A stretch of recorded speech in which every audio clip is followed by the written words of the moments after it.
Let's talk about what we think we know, because, of course, until it is officially released, we're speculating a little bit. But this is what our reporting has been from the White House.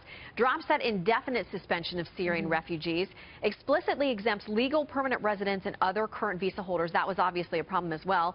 But it blocks the admission of people with no previous status in the U.S. currently. Stephen Miller, obviously a top policy leader at the White House who helped craft this, says the executive order is going to be fully responsive to the courts. It sounds like they're going through the criticism, the critiques they got from the courts, and specifically trying to redesign it. So if it is focused on these specific countries still, which again were set aside for special treatment under the Obama administration, they take away that specific exemption dealing with Syrian refugees, and we pretty much get the same order with the legal permanent residents and the visa issues, the green card holder issues. Is that workable for you?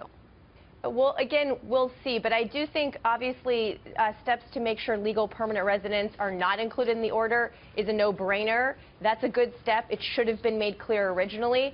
The 7 countries, though, in the Obama administration, we didn't say they couldn't come to the United States. We just said they had to apply to visas. They were still allowed to travel to the United States. So I think we have to take a look at all the different legal arguments that have been made. There have been a couple. They're not all exactly the same. And if the Trump administration responds to the legal questions in a serious way, retailers an executive order, then I think we'll have to take a look at it. And that could be a step in the right direction. What we still haven't heard from the Trump administration, though, is how this actually will make us safer and what extreme vetting means. That's the key, right? Because if they're suspending refugees until they can put their vetting in place, we already have pretty strict vetting. It takes 3 years for most of these refugees. What changes will they make so eventually they can allow refugees again, if indeed that's what they want to do, which I would argue they should do? Yeah.